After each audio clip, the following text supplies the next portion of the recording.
ஹல்லேலூயா. நம்ம கிட்டத்தட்ட பல வருடங்களாய் இந்த முதல் வாரத்தில் கர்த்தருடைய சிலுவையை தியானிக்கிறோம். உங்களுக்கெல்லாம் சோர்ந்து போதா பலனா இருக்கிறதான்னு எனக்கு தெரியல, நீங்க தான் சொல்லணும். ஆனால் எனக்கு பெரிய பலனா இருக்கிறது. ஹல்லேலூயா. சிலுவையை பற்றின உபதேசம் கெட்டு போகிறவர்களுக்கு பைத்தியமாயும் ரட்சிக்கப்படுகிற நமக்கோ அது தேவ பலனாய் இருக்கிறது. ஹல்லேலூயா. ஒரு கிறிஸ்தவனுடைய அந்த தெய்வீக பலன் எங்க இருக்கிறது என்றால் கல்வாரியை குறித்த வெளிப்பாட்டின் அறிவினால் உண்டாகி இருக்கிறது. ஹல்லேலூயா. அந்த அறிவு இல்லைன்னா சின்ன வியாதி கூட உன்னால் தாங்கிக்க முடியாது, சின்ன சின்ன இழப்புகளை உன்னால் தாங்கிக்க முடியாது, சின்ன சின்ன பலவீனங்களை கூட நீங்க சோர்ந்து போடுவீங்க.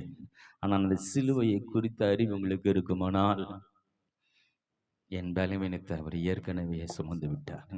அது என்னை ஆளுகை செய்ய முடியாது.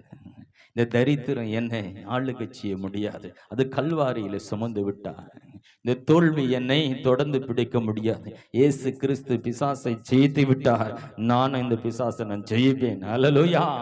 கல்வாரியை குறித்த அறிவு இருக்கும்போது உன்னை எந்த காரியமும் உன்னை சோர்வுக்குள்ளாக்காது, பலவீனாக்க முடியாது. ஹல்லேலூயா. கல்வாரியை குறித்து பேசும் பொழுதெல்லாம் பின்னோக்கி பிசாசு நகர்ந்து போகிறான். ஹல்லேலூயா. கல்வாரி அறிவு பெருகும் போதெல்லாம் உன் கிட்ட வருவதற்கு பிசாசு நடுங்குகிறான். ஹல்லேலூயா. ஒரே வார்த்தையில பிசாசு நடுங்குறாங்க. பிசாச உன் தலையை இயேசு கல்வாரியில நசுக்கிட்டாருன்ற ஒரு வசனத்துக்கு அதுக்கு முன்னாடி அவனால நிற்க முடியல. அது அவமானப்பட்ட இடம், எல்லாவற்றையும் இழந்த இடம். ஹல்லேலூயா. இதை பத்தி பேச பேச பேச நீங்க பலப்படுத்தப்படுகிறீங்க. ஹல்லேலூயா. கல்வாரி என்பது தேவ அன்பு ஊற்றப்பட்ட இடம். ஹல்லேலூயா. கல்வாரின்னு ஒண்ணு நடக்கலன்னா தேவன் எவ்வளவு அன்புள்ளவர் என்று இந்த உலகம் அறிந்திருக்க முடியாது. சிலுவையில ஒரு தேவ குமாரனுடைய வாழ்க்கை முடிவுக்கு வந்துதான் சிலுவையில் அநேக தேவ குமாரர்கள் வாழ்க்கை ஆரம்பமானதா. ஹல்லேலூயா. நான் ஒரு தேவ குமாரன் என்று சொல்லி இந்த உலகத்துல இயேசு பரலோகத்தை விட்டு இறங்கி வந்து ஒரு வாழ்க்கை வாழ்ந்து கொண்டிருந்தார். அவருடைய வாழ்க்கையின் முடிவு கல்வாரிக்குள்ள வந்தது. அந்த கல்வாரி அவருடைய வாழ்க்கை முடிவுக்கு வந்த அந்த நிமிடத்திலிருந்து அநேக தேவ குமாரர்கள் பிறந்தார்கள். ஹல்லேலூயா. தேவ குமாரர்கள் உருவானார்கள். ஒரு வாழ்க்கை முடிவுக்கு வந்த பொழுது அநேக வாழ்க்கை துவங்கப்பட்ட ஒரு இடம் தான் இந்த கல்வாரி சிலுவை. ஹல்லேலூயா.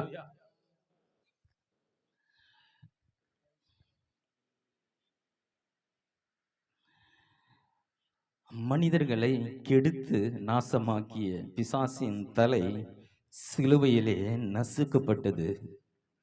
அந்த சிலுவையை நோக்கி பார்த்தவர்கள் பிசாசின் பிடியிலிருந்து விடுதலையாக்கப்பட்டார்கள். ஹல்லேலூயா. கல்வாரி என்ன செய்கிறதுனா அங்கதான் சாத்தானுடைய தலை நசுக்கப்பட்டது. அந்த நசுக்கப்பட்ட அந்த சிலுவையை நோக்கி பார்க்கும்போதுதான் அநேக பிசாசின் பிடியில், சாபத்தின் பிடிகள், தரித்திரத்தின் பிடியிலிருந்து விடுதலையாக்கப்பட்ட ஒரு இடம் தான் இந்த கல்வாரி சிலுவை. இன்னும் ஏன் அநேக கிறிஸ்தவர்கள் இந்த பிசாசுக்கு பயந்து கொண்டு இருக்கிறாங்க? இன்னும் ஏன் இந்த தரித்திரத்தை விட்டு வெளியே வர முடியல? இன்னும் ஏன் அநேக ஜனங்கள் இன்னும் வியாதி பலவீனத்தை விட்டு வெளியே வர முடியவில்லை என்றால் நீங்கள் இன்னும் இந்த கல்வாரியை குறித்து வெளிப்பாட்டின் அறிவினால் நிரப்பப்படவில்லை. இது விளங்கிடுச்சுன்னா, இது புரிஞ்சிடுச்சுன்னா வியாதி வந்த வண்ணமா ஓடிடுங்க. ஹல்லேலூயா. பிசாசு வந்த வண்ணமா ஓடிடுவான். நீ துரத்த வேண்டியது அவசியம் இல்லை. ஹல்லேலூயா. எதிரினுடைய பலம் தெரிஞ்சிச்சுன்னா சண்டைக்கு போக முடியாது. பாருங்க, நம்முடைய பலன் என்னன்னு பிசாக்கு தெரிஞ்சுன்னா பிசாசு கிட்ட வர மாட்டான். அவனுக்கு எல்லாம் தெரியும். ஹல்லேலூயா. வார்த்தையை கொண்டு என்ன அடிப்பான். அந்த வார்த்தையை என்னால ஜெயிக்க முடியாது. பிசாசு பின்னோக்கி கடந்து போவான். ஹல்லேலூயா. சீசர்களை சிதறடித்த சிலுவையிலே அதே சிலுவையை பேசி பேசி ஒரு புதிய சபையை உருவாக்கினான் ஆண்டவர். ஹல்லேலூயா. இந்த சிலுவையை பார்த்து சிதறி ஓடினாங்க சீசர்கள் எல்லாம். அவ்வளவுதான், என் கதை முடிஞ்சிச்சு. இனி நம்ம இயேசுவை நம்பி பயன் இல்லை சொல்லி ஒவ்வொரு பக்கம் ஓடின அதே சீசர்களை பிடித்து அதே துரத்தின அதே சிலுவையை பேச வச்சு ஒரு புதிய சபை உண்டாக்கினார். ஹல்லேலூயா. சிலுவை வைத்து தான் சபை உண்டானது. முதல் பிரசங்கம் பேதுரு சிலுவை குறித்து பிரசங்கிக்கிறார். நீங்கள் கொன்ற அந்த இயேசுவை குறித்து நான் உங்களுக்கு சொல்லுகிறேன் என்று. ஹல்லேலூயா. அந்த சிலுவையை நோக்கி பார்த்து தான் இந்த சிலுவையை நோக்கி பார்த்து தான் இன்னைக்கு இந்த உலகமே மாறிக்கிட்டு வருது. ஹல்லேலூயா. இந்த சிலுவையினால் தான் கிறிஸ்துவின் ராஜ்யம் பெருகி கொண்டு வருகிறது. சரி, நம்ம கர்த்தருடைய வசனத்துக்கு நிறைய கடந்து போகலாம். இதெல்லாம் ஒரு சின்ன ஒரு தூணுக்கு மாதிரி அப்படியே பிடிச்சிக்கிங்க. ஹல்லேலூயா. சின்ன டிப்ஸ் எல்லாம் கொடுப்பாங்களா? சரி, பெரிய ஆளுங்கெல்லாம் வாழ்க்கையில் முன்னேறினதுக்கு சின்ன சின்ன டிப்ஸ் நடுவில் கொடுப்பாங்க. கொடுத்துட்டு மெயின் டாபிக் அப்புறம் பேசுவாங்க. அது மாதிரி இது சிலுவை குறித்து சின்ன சின்ன டிப்ஸ் தான். அப்புறம் மெயின் செய்திக்கு வரலாம். வாசிக்கலாம். நம்ம யோவான் எழுதின சுவிசேஷ புத்தகத்தில் 3ஆம் அதிகாரம் 16வது வசனத்தை வாசிக்கணும், கேட்கலாம். தேவன் தம்முடைய ஒரே பேரான குமாரனை விசுவாசிக்கிறவன் எவனோ கெட்டு போகாமல் நித்திய ஜீவனை அடையும்படிக்கு அவரை தந்தருளி இவ்வளவாய் உலகத்தில் அன்பு கூர்ந்தார்.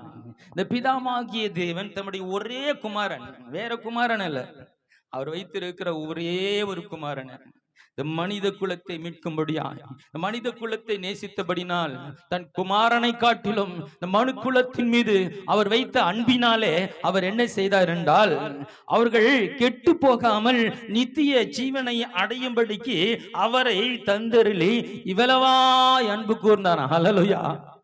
இயேசு கிறிஸ்துவை இந்த உலகத்துக்கு அனுப்பி இந்த மக்களை நான் நேசிக்கிறேன் என்று அவர் இந்த உலகத்தில் அன்பு கூர்ந்து அந்த அன்பை வெளிப்படுத்தினாரா?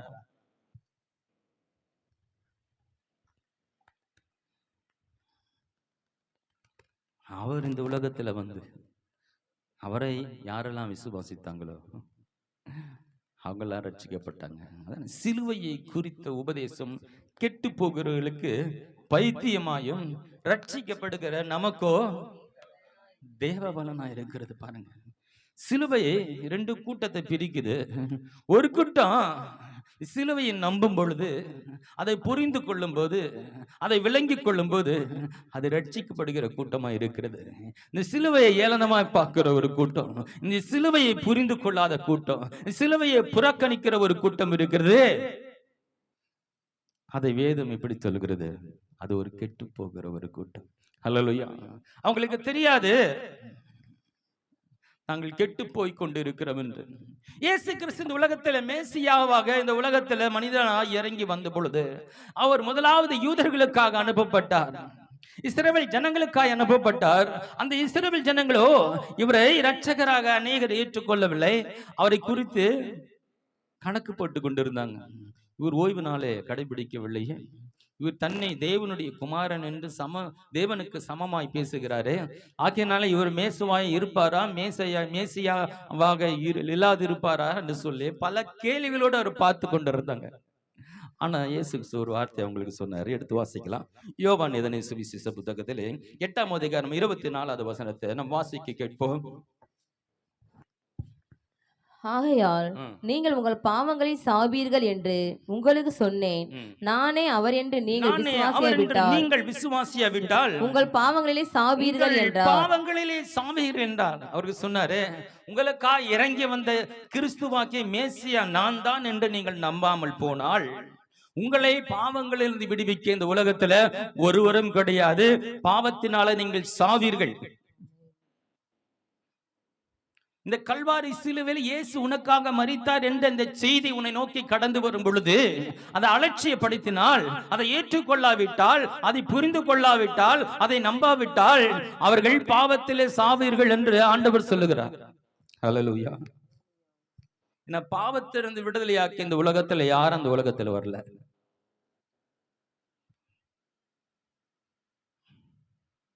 பாருங்க, பாவத்திலிருந்து மனுஷனை விடுதலையாக்கி யாராவது வந்தன்னு சொல்ல முடியுமா? இயேசு கிறிஸ்து ஒருவரை பாவிகளை ரட்சித்து இந்த உலகத்தில் வந்தார். ஹல்லேலூயா. அல்ல நல்லவங்களை தேர்ந்தெடுக்க வந்தாங்க. நல்லா படிச்சிருக்கணும், நல்லா அழகா இருக்கணும், தாளந்து இருக்கணும், அவர்களை தான் செலக்ட் பண்ணி தூக்குனாங்க. என் இயேசு உலகத்தால் புறக்கணிக்கப்பட்டவர்கள், தள்ளப்பட்டவர்கள், பாவத்தில் முழுகி பாவத்திலிருந்து விடுதலை பெற முடியாதவர்களை நோக்கி அவர்களை ரட்சிக்கும்படி அந்த இயேசு உலகத்தில் வந்தார்.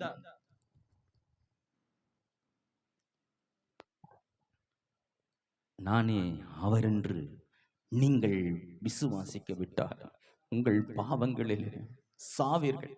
உங்களுக்கு விடுதலை கிடையவே கிடையாது. இயேசு பாவங்களிலிருந்து விடுவிக்கும்படியாய் இயேசு உலகத்துக்கு வந்தாரு. பிதா தன்னுடைய குமாரனாகி இயேசு உலகத்துக்கு அனுப்பினார். ஆனா இயேசு என்ன செய்தார்னு ஒரு வசனம் அழகா சொல்லுகிறது. வெளிப்படுத்தின விசேஷத்தை நம்ம எடுத்துக்கொள்ளலாம். 1ஆம் அதிகாரம் 6வது வசனத்தை வாசிக்க நாம் கேட்போம். நம்மிடத்தில் அன்பு கூர்ந்து, நம்மிடத்தில் இயேசு நம்மிடத்தில் அன்பு கூர்ந்து தமது இரத்தத்தினாலே, தம்முடைய இரத்தத்தினாலே நம்முடைய பாவம் கலர, நம்முடைய பாவங்கள் அற, நம்மை கழுவி தம்முடைய பிதாவாகிய தேவனுக்கு முன்பாக நம்மை ராஜாக்களும் ஆசாரியர்களும் ஆக்கின அவருக்கு மகிமையும் வல்லமையும் என்றென்றைக்கும் உண்டாயிருப்பதாக. ஹல்லேலூயா. இயேசு கிறிஸ்துவை இந்த உலகத்துக்கு பிதாவாகிய தேவன் அனுப்பி இந்த மனுக்குலத்தை நேசிக்கிறேன் என்பதை இந்த உலகத்துக்கு அனுப்பினார். கல்வாரி சிலுவையிலே மரிக்கும்படியாய் ஒப்பு கொடுத்தார். ஆனா இயேசு கிறிஸ்து இந்த உலகத்தை வந்து என்ன செஞ்சார்? இந்த வசனம் சொல்லுது, நம்மிடத்தில் அன்பு கூர்ந்து தமது இரத்தத்தினாலே நம்முடைய பாவங்கள நம்மை கழுவி தம்முடைய பிதாவாகிய தேவனுக்கு முன்பாக நம்மை ராஜாக்களும் ஆசாரியர்களும் ஆக்கின அவருக்கு மகிமையும் வல்லமையும் என்றென்றைக்கும் உண்டாவதாக. இயேசு என்ன பண்ணார்? நாம் இந்த உலகத்துல பாவிகளாய் துரோகிகளாய் இருக்கும் பொழுது கர்த்தர் நம்மை நேசித்து நம்மை பாவங்கள் அற கழுவி ராஜாக்களும் ஆசாரியர்களுமாக ஆக்கி அந்த தேவனுக்கு முன்பாக நம்ம நிறுத்தியிருக்கிறாரு. ஹல்லேலூயா. ஆண்டவர் எவ்வளவு பெரிய வேலை செஞ்சிருக்கிறார் பாருங்க. இந்த உலகத்துக்கு இறங்கி வந்து தம் ரத்தத்தை சிந்தி அந்த ரத்தத்தினால நம்மளை பாவங்கள் அற கழுவி உலகம் மதிக்காத நம்மை, யாரும் நம்ம கவனிக்காத நம்முடைய வாழ்க்கையை அவர் கணித்து பாவத்திலும் சேற்றிலும் உளறி வாழ்ந்து கொண்டிருந்த நம்மை தம்முடைய சொந்த இரத்தத்தினால நம்மை கழுவி பாவங்கள் அற பாவமே இல்லாத ஒரு மனிதனாக மாற்றி ராஜாக்களாக ஆசாரியர்களாக அந்த பரிசுத்த தெய்வத்துக்கு முன்பாக நிற்க பாத்திரர்களாக மாற்றின ஒரு தேவன் ஆண்டவராக இயேசு கிறிஸ்து. ஹல்லேலூயா. எவ்வளவு பெரிய வேலையை அவர் செஞ்சிருக்கிறாரு. உலகம் உங்களை மதிக்கல, கூட பிறந்தவங்க உங்களை மதிக்கல, இருக்கிற இடத்துல உன்னை யாரும் பெருசா கண்டுக்கல. ஏன்னா வாழ்க்கை அப்படி இருந்தது. ஏன் உனக்கே உன்னை பத்தி தெரியல. எவ்வளவு ஒரு கீழ்மட்டமான கீழ்த்தரமான ஒரு வாழ்க்கை வாழ்கிறன்னு தெரியாம அநேகர் அது சிறந்த வாழ்க்கை என்று நினைத்து வாழ்ந்து கொண்டிருக்கிறார்கள். அப்படிப்பட்ட ஒரு வாழ்க்கையை நம்ம வாழ்ந்து கொண்டிருந்தோம். ஆனால் ஆண்டவராக இயேசு இந்த உலகத்துல வந்து அவர் அன்பு கூர்ந்து அந்த அன்பின் நிமித்தமாய் தம்முடைய இரத்தத்தை சிந்தி பாவம் இல்லாத பாவங்கள் அற நம்மை கழுவி, நாம பரிசுத்தம் ஆகி இல்ல, அவர் கழுவி. ஹல்லேலூயா. நாம எல்லாத்தையும் விட்டுட்டு வந்தேன்னா நம்மளாம் சொல்ல முடியாது. ஒரு நாள் 2 நாள் தான் நம்ம கதை. அப்புறம் மறுபடியும் எதனா தப்பு தண்டை பண்ணுவோம். நம்முடைய பலத்தினால பரிசுத்தமா வாழகிறது இல்ல. அவருடைய ரத்தத்தை உணரும் போது, இந்த சிந்தப்பட்ட ரத்தத்தினுடைய தன்மையை உணரும் போது நமக்குள்ள பாவங்கள் கடந்து ஓடுகிறது. ஹல்லேலூயா. நம்மை பாவங்கள் அற கழுவி அப்படியே கழுவிட்டு அப்படி விட்டுறல, ராஜாக்களாக ஆசாரியர்களாக இந்த பிதாவாகிய தேவனுக்கு முன்பாக கொண்டு போய் நிறுத்துற மிகப்பெரிய வேலை அவர் செஞ்சிருக்கிறார். ஹல்லேலூயா. அப்படியே கழுவி விட்டு போயில, பா ரொம்ப பாவத்துல இருந்து அவனை நல்லவனா ஆக்கிட்டேன், பரிசுத்தமாக்கிட்ட இல்ல, அடுத்த ஒரு ஸ்டேஜ் கொண்டு வர்றார். ராஜாக்களும் ஆசாரியர்களும். ஹல்லேலூயா. ராஜாக்கள் என்ன ஐஸ்வர்யம் நிறைந்தவர்கள். அந்த தேசத்துல அந்த ராஜா தான் பெரிய ஐஸ்வர்யவான். எவ்வளவு பணக்காரர் இருந்தாலும் இந்த ராஜா தான் பெரிய ஐஸ்வர்யவான் இல்லையா? ஐஸ்வர்யத்தினால் நிரப்பி, அதிகாரத்தினால நிரப்பி, ஹலோ, உங்களை ஐஸ்வர்யத்தினால நிரப்பி அதிகாரம் உள்ளவர்களாய் உன்னை மாற்றி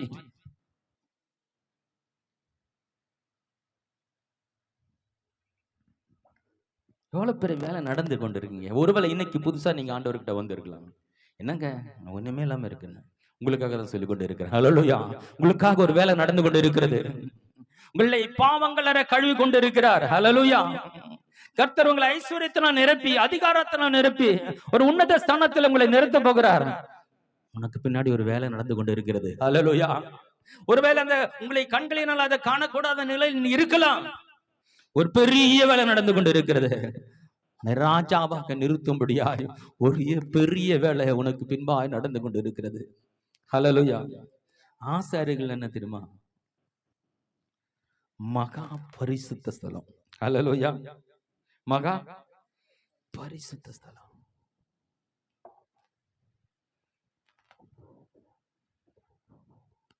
அவர் கல்வாரியில தூங்கும்போது சூரியன் இருளடைந்து தேவாலயத்தின் திரைச்சலை நடுவில் இரண்டாய் கிடந்தது.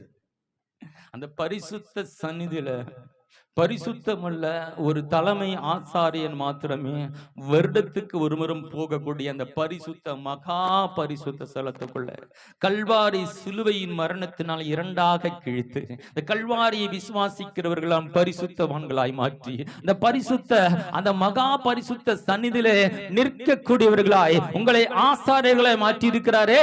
அல்லேலூயா. அதனுடைய மேன்மை உங்களுக்கு தெரியுமா? அது தம்முடைய சொந்த ரத்தத்தை சிந்தி உங்களை கழுவி சுத்திகரித்து ராஜாக்களாய் ஆசாரியர்களாய் மாற்றி இந்த பரிசுத்த ஸ்தலத்துக்கு முன்பாக நிற்கும் பாக்கியத்தை தகுதியை என் தேவன் இலவசமாய் கொடுத்திருக்கிறாரு. அதெல்லாம் விலை கொடுத்து வாங்க முடியுமா? உலகத்தில் இருக்கிற எல்லா ஐஸ்வர்யத்தையும் பணத்தையும் சொத்தையும் கொட்டி கொடுத்தாலும் அதுக்கு விலையே இல்லைங்க. இந்த பெரிதான ரட்சிப்பை குறித்து நீங்கள் கவலையிட்டு இருப்பீங்களா? இந்த ரட்சிப்பை விதமா கிடைச்சது. உங்களுக்கு கிடைச்ச ரட்சிப்பை நீங்க அநேகரை அலட்சியப்படுத்துறீங்களே.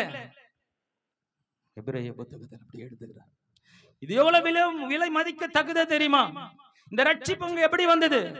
ஒரு தேவன் இந்த உலகத்தை விட்டு வந்து பரலோகத்தை விட்டு இறங்கி மனிதனாக நம்மை போல ஒருவர் ஆகி தன்னுடைய சாயலை அவர் எழுந்து பாவ மனுஷ சாயலாகி நம்முடைய பாவத்தை சுமந்து அவர் தண்டனை பெற்று கல்வாரியில மரித்து அவர் மரணத்தின் மூலமாய் ரத்தத்தின் மூலமாய் உனக்கு கொடுக்கப்பட்டிருக்கிறது.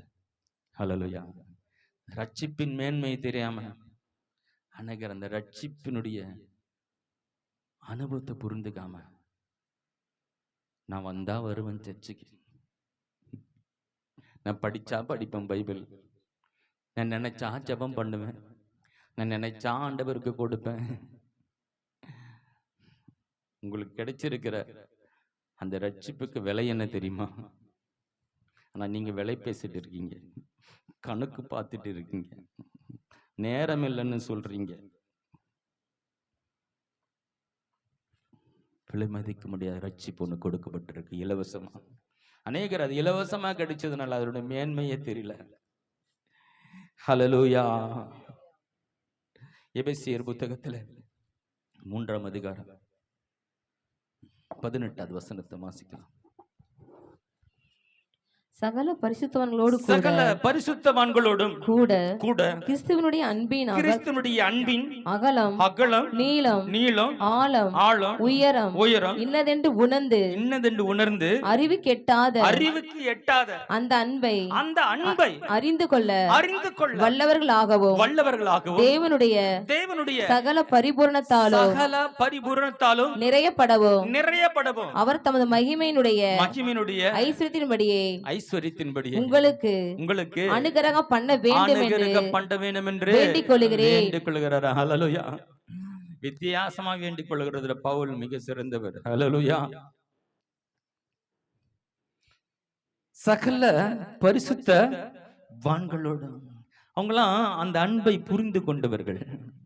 அவங்களோடு கூட நீங்க இந்த கிறிஸ்துனுடைய அன்பின் அகலம் நீளம் ஆழம் உயரம் இன்னதென்று உணர்ந்து கொண்டீங்கன்னா, அதை புரிந்து கொண்டீங்கன்னா அறிவுக்கு எட்டாத அந்த அன்பு நீங்கள் அறிந்து கொள்ள வல்லவர்கள் ஆனீங்கன்னா தேவனுடைய சகல பரிபூரணத்தால் நிரப்பப்படுவீங்க. அல்லேலூயா. என்றைக்கு இந்த கல்வாரி சிலுவையுடைய அன்பு உங்களுக்கு விளங்குகிறதோ, அதில் வல்லவர்களாய் மாறுகிறீர்களோ, அப்போது தேவனுடைய சகல பரிபூரண ஆசீர்வாதங்கள் உங்களை வந்து மூடும். அல்லேலூயா, அல்லேலூயா. அது என்னங்க அன்பின் அகலம்? அது என்ன அன்பின் அகலம்? அன்புக்கு ஒரு அகலம், நீளம், ஆழம், உயரெல்லாம் இருக்கா? அது எவ்வளவு நீட்டா இருக்கும், எவ்வளவு அகலமா இருக்கும், எத்தனை மீட்டரு?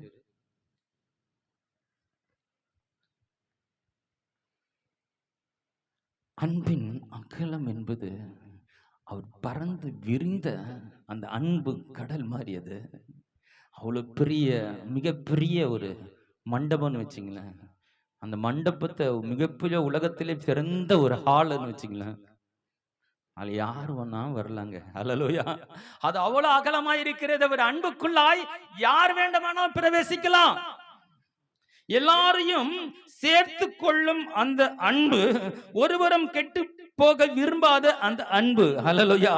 திரளான ஜனங்களை கண்டு ஒரு மனதுருகினார். அல்லேலூயா.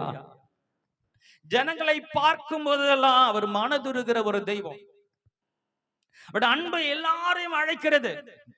உயர்ந்தவன், தாழ்ந்தவன், படித்தவன், படிக்காதவன், எந்த ஒரு தகுதியும் இல்லாம இந்த அன்பு எல்லாரும் சேர்த்துக் கொள்ளுகிற அந்த அன்பின் அகலம் அவ்வளவு பெருசா இருக்கிறது. அல்லேலூயா. நீங்கள் அந்த பக்கம் நில்லுங்க. படிச்சவங்களாம் அப்படி வந்து நில்லுங்க. நிறைய சம்பளம் வாங்குறோம் அப்படி நில்லுங்க. காணிக்க கம்மியா போறவங்களா இங்க நில்லுங்க. நல்லா ஒயிட் கலர் இருக்கணும் அப்படி நில்லுங்க. கரையில் கருப்பா இருக்கிறவங்க அப்படி நில்லுங்க. ஹைட்டா இருக்கிறவங்க அப்படி நில்லுங்க. அப்புறம் குள்ளமா இருக்கிற இந்த பக்கம் நில்லுங்க. இல்லைங்க, அந்த அன்பின் அகலம் எல்லாரையும் அழைக்கிறது. உயர்ந்தவன், தாழ்ந்தவன், குறையில்லவன், குறையில்லாதவன். அன்பின் அகலம் எல்லோரும் அழைக்கிறது. எல்லோரையும் சந்திக்க கூடியதா இருக்கிறது. எல்லோரையும் ஏற்றுக்கொள்ளக்கூடியதா இருக்கிறது. ஒருவரும் கெட்டு போவது அவருக்கு சித்தம் இல்லை. அதுதான் தேவனுடைய மேலான அன்பு. அன்பின் நீளம் என்னங்க? தேவனை நெருங்க முடியாத வெகு தூரத்துல ஒரு மனிதன் சென்றிருந்தாலும் அவனை தேடி கட்டி அணைக்கிற அந்த அன்பு. அல்லேலூயா. 100 ஆடு இருந்துதான், ஒரு ஆடு காணாம போச்சான். அந்த 99 ஆடு விட்டுட்டு அந்த ஒரு ஆடை தேடி போனார். அல்லேலூயா. அது அலைந்து திரிகிறார். அதை தேடி கண்டுபிடிக்கிற வரையில, அதை தேடி கண்டுபிடித்த போது அவர் மகிழ்ந்து சந்தோஷப்படுகிறாரா. ஒருவரும் கெட்டு போக கூடாது என்று அந்த தெய்வத்தை விட்டு வெகு தூரத்துல கடந்து போய் தேவனை நெருங்க முடியாத பாவ சேற்றில விழுந்திருந்தாலும் அவனையும் தேடி சென்று அவனை மீட்கிற ஒரு அன்பு. அதனால அன்பின் நீளம். அல்லேலூயா. அவரை விட்டு எங்க போனாலும் அவர் அன்பு ஒண்ணு விடுறது இல்லைங்க. நீங்க போகலாம், அந்த அன்பு உன்னை பின்தொடர்ந்தே வந்து கொண்டே இருக்கிறது, உன்னை தேடிக்கொண்டே இருக்கிறது. என் மகனே, என் மகனே, எங்கே போனாய்? ஆதாமே, நீ எங்கே இருக்கிறாய்? ஓ, நான் நிர்வாணியா இருக்கிறபடினாலே நான் ஒளிந்து கொண்டேன் ஆண்டவரே. அநேகர் நிர்வாணிகளாக்கி தேவ சந்நிதிக்கு வருவதற்கு ஒளிந்து கொண்டிருக்கிறாங்க. அநேகர் ஆண்டவருக்கு விரோதமான காரியங்களை செய்துவிட்டு பயந்து கொண்டிருக்கிறார்கள். ஆனாலும் ஆதாமே, ஆதாமே என்று அழைத்து தேடி வருகிற ஒரு அன்பு குரல் உனக்கு ஒலித்துக் கொண்டிருக்கிறதா? அது அன்பின் குரல். அல்லேலூயா. அதுதான் அன்பின் நீளம். எவ்வளவு தூரம் போனாலும் உன்னை விடுகிறது இல்லை உன்னை. அல்லேலூயா. அது உன்னை விட அது தொடர்ந்து வந்து நீ திரும்பி இப்படி என்னைக்கு திரும்பி பாக்குறியோ அன்னைக்கு உன்னை கட்டி பிடிக்கும். அல்லேலூயா. அப்பா வேணாம், சொத்து வேணாம், எல்லாத்தையும் போய் என்ன பண்ண பிடிங்கி எடுத்துன்னு ஊருக்கு போயிட்டான். எல்லாத்தையும் அழிச்சு நாசமாக்கி எல்லாத்தையும் சீரழிச்சு ஒண்ணுமே இல்லை. பத்தி சாப்பாடு வழி இல்லை, பண்ணி தவிட்டு அதுவும் கிடைக்கல. நினைச்சு பாக்குறான், நம்ம அப்பா வீட்டுல வேலைக்காரன் நல்லா இருக்கிறாங்களே, நம்ம இந்த மாதிரி தப்ப பண்ணிட்டோமே, நம்ம அப்பா நம்மளை சேர்த்துப்பாரா? சேர்த்துக்கு பாரோ தெரியல. வேலைக்காரனை போய் சேர்ந்துருவோமே, சாப்பாடாது நல்லா நிம்மதியா இருக்குமே. பிள்ளைன்ற அதிகாரத்தை இழந்துட்டோம், வேலைக்காரனா சேர்ந்துரும் சொல்லு. அவன் திரும்பி வரும் பொழுது அவன் தூரத்தில் வருகிறதை கண்டு, ஹல்லேலூயா, அவன் தூரத்தில் வருகிறதை கண்டு இந்த தகப்பன் ஓடி சென்று அவனை கட்டி அணைத்து முத்தமிட்டு அவனுக்கு உயர்ந்த வஸ்திரத்தையும் மோதிரத்தையும் பாதரட்சைகளை போட்டு ஒரு பெரிய விழா கொண்டாடுகிற ஒரு தேவன் உனக்காக இருக்கிறார். ஹல்லேலூயா. அதுதாங்க அன்பின் நீளம். ஹல்லேலூயா. எவ்வளவு தூரம் போனாலும் இந்த அன்பு உன்னை தேடி வருங்க. ஹல்லேலூயா. அன்பின் ஆழம்னு சொல்லப்பட்டிருக்கு. அது என்னங்க?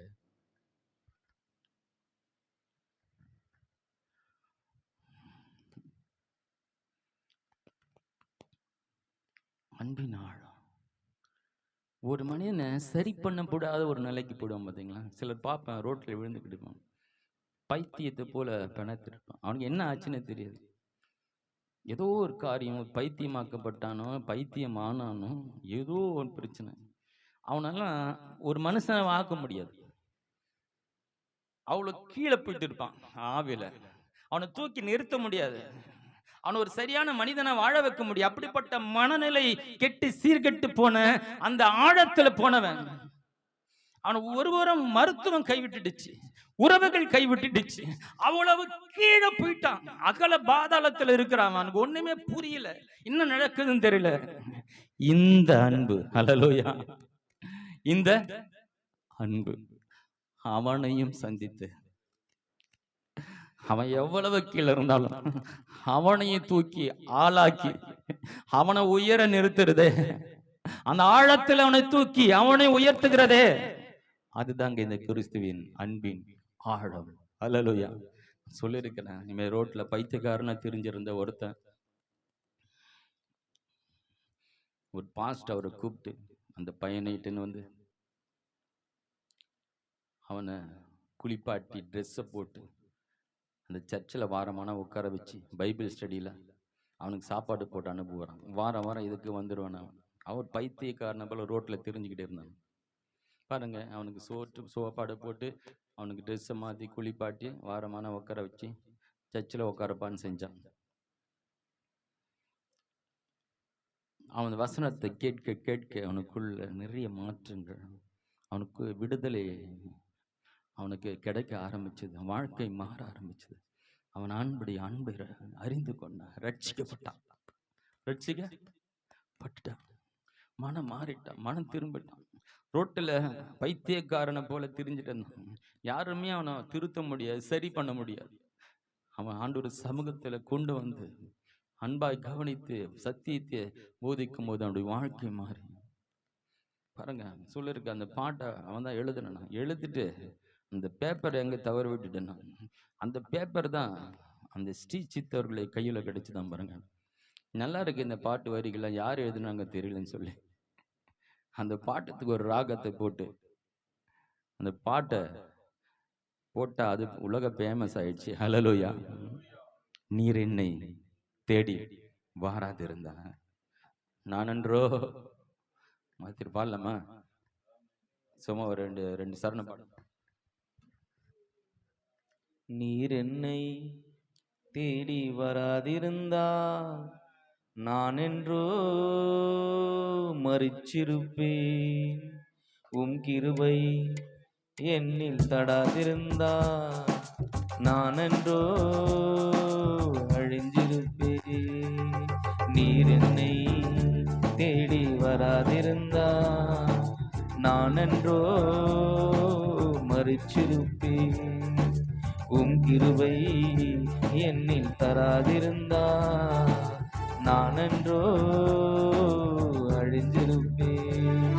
என் தேவா என் ராஜா கிருபை போதுமே. என் தேவா என் ராஜா கிருபை போதுமே.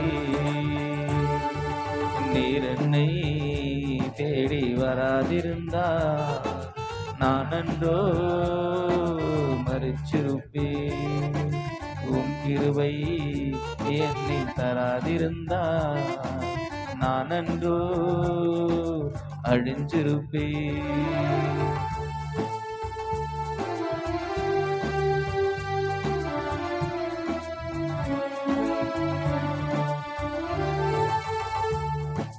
தட்டு தடுமாறி நான் தள்ளாடி நடந்தேன், என்னை தொட்டு தூக்கிவிட நீ ஓடோடி வந்தீரே.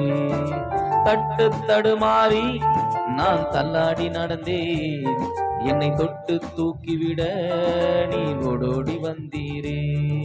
சொத்தோ சுகமோ தேவையில்லை, சொந்தம் பந்தம் நாடவில்லை. சொத்தோ சுகமோ தேவையில்லை, சொந்தம் பந்தம் நாடவில்லை. என் தேவா என் ராஜா உன் கிருபை போதுமே. என் தேவா என் ராஜா உன் கிருபை போதுமே. நீர் என்னை தேடி வராதிருந்தா நான் அன்றோ மரிச்சிருப்பேன். உன் கிருபை என்னில் தராதிருந்தா நான் அன்றோ அழிந்திருப்பேன். உளையான சேற்றினிலே நான் விழுந்து கிடந்தேன், உன்னதத்தின் தேவா என்னை உயர்த்தி வைத்தீரே. உளையான சேற்றினிலே நான் விழுந்து கிடந்தேன், உன்னதத்தின் தேவா என்னை உயர்த்தி வைத்தீரே. பேரோ புகழோ தேவையில்லை, பேர் சொல்லி அழைத்தவர் நீர் போதும். பேரோ புகழோ தேவையில்லை, பேர் சொல்லி அழைத்தவர் நீர் போதும். என் தேவா என் ராஜா உம் கிருபை போதுமே. என் தேவா என் ராஜா உம் கிருபை போதுமே. நீர் என்னை தேடி வராதிருந்தா நான் அன்றோ மரிச்சிருப்பேன்.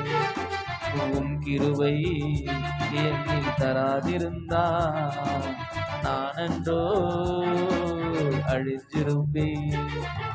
தாயின் கருவினிலே என்னை சுமந்து கொண்டீரே, தாங்கி தாங்கி என்னை இந்த தோளில் சுமந்தீரே.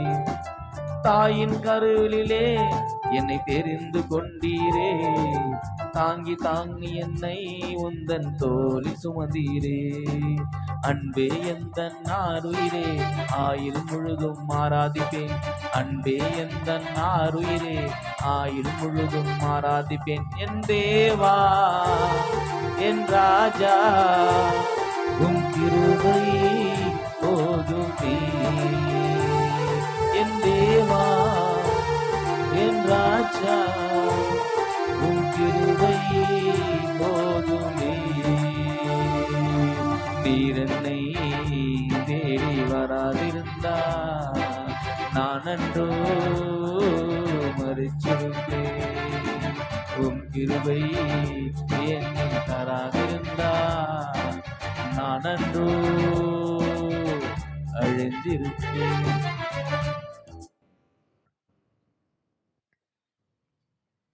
அன்பின் உயரம் அது என்னங்க உயரம்? அன்புல என்ன உயரம்? எந்த தகுதியும் பார்க்காம, எந்த எதிர்பார்ப்பும் இல்லாம, நீ எந்த நிலையில் இருந்தாலும் உன்னை நேசிக்கிற ஒரு அன்புங்க. ஹல்லேலூயா. உன்னை நேசித்து அந்த உன்னத அன்பு உடைய சிங்காசனத்தில் உன்னை உயர்த்துகிற அந்த உன்னத உயரமான அந்த அன்பு, ஹல்லேலூயா, விலை மதிக்க முடியாத உயர்ந்த அன்பு, இந்த தேவனுடைய அன்பு.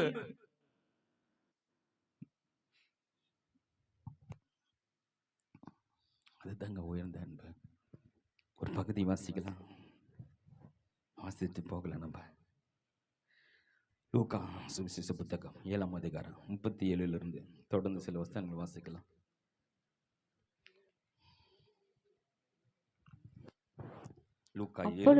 அப்பொழுது அந்த ஊரில் இருந்த பாவியாகிய ஒரு ஸ்திரீ அவர் பரிசேயன் வீட்டிலே பந்தி இருக்கிறதை அறிந்து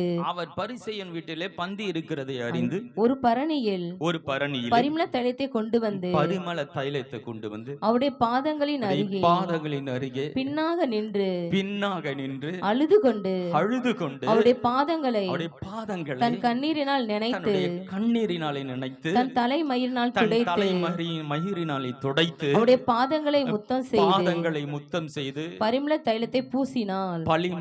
பரிமள தைலத்தை பூசினாள். அவரை அழைத்த பரிசேயன் அதை கண்டபொழுது இவர் தீர்க்கதரிசியா இருந்தால் தம்மை தொடுகிற ஸ்திரீ இன்னாள் என்று இப்படிப்பட்டவள் என்றோ அறிந்திருப்பார். போதும், மிச்சம் அதுல நிறைய வாசிங்க, நிறைய இதை உணர்ந்து சில காரியங்கள் ஆண்டவர் சொல்லி அதை புரிய வைக்கிறார். இங்க ஒண்ணு நடக்குது பாருங்க. இந்த பாவியான ஸ்திரிய இந்த உலகம் எப்படி பார்த்ததுன்னா தரைக்குருவா ஏளனமா பார்த்தது. ஒருத்தர் கூட அவங்கள அன்பா பார்க்கல, நல்லவன்னு பார்க்கல.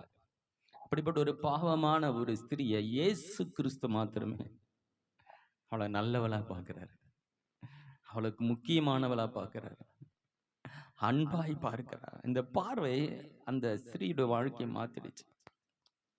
உலகமே வெறுத்த அந்த மகளுக்கு இயேசுவினுடைய அன்பு அந்த வாழ்க்கையை புரட்டி போட்டது. இயேசு ஒரு வீட்டில் இருக்கிறாருன்னு தெரிஞ்சுக்கிட்டு அவருடைய அன்பினாலே கண் கலங்கி மனம் திரும்பி வாழ்க்கை மாற்றப்பட்டது. அதுதான் உயரமான அன்பு. ஹல்லேலூயா. அதுதான் ஆழமான அன்பு, அதுதான் நீளமான அன்பு, அதுதான் அகலமான அன்பு. அந்த அன்பை உணர்ந்ததினாலே அந்த இயேசு இருக்கிற இடத்தை நோக்கி ஓடி வருகிறார். ஹல்லேலூயா. அவருடைய பாதத்துல நின்று கண்ணீர் வடிக்கிறார். தன் பாவமான வாழ்க்கையை எண்ணி பார்த்து, என்னை இந்த உலகம் பாவத்துல தள்ளிடுச்சு, என்னை பாவி என்று குற்றப்படுத்தினது. நீங்க ஒருத்தருமாத்த என்னை பாவியா பார்க்கல, என்னை பாவத்திலும் தள்ளில, நான் அதுல இருந்து மீட்டுட்டீங்க. உடைய அன்பு என் வாழ்க்கையை மாற்றினது சொல்லி கண் கலங்கி அழுது அவருடைய பாதத்துல கண்ணீரால் நினைத்து அந்த தலைமயிர்னால துடைத்து விலை மதிக்க முடியாத அந்த பரிமள தைலத்தை ஊற்றி அவர் காலை கழுவுகிறார். அருமையான தேவனுடைய பிள்ளைகளை, இப்போ பரிசேயன் வீட்டில் இருக்கிறான். பரிசேயன் பார்க்குறான், என்ன ஒரு மோசமான ஒரு பொண்ணு, ஊருக்கே தெரியும், இவருக்கு ஏன் தெரியாம போச்சு, இவளை தொடரத்துக்கு இவர் அனுமதிக்கிறாரு.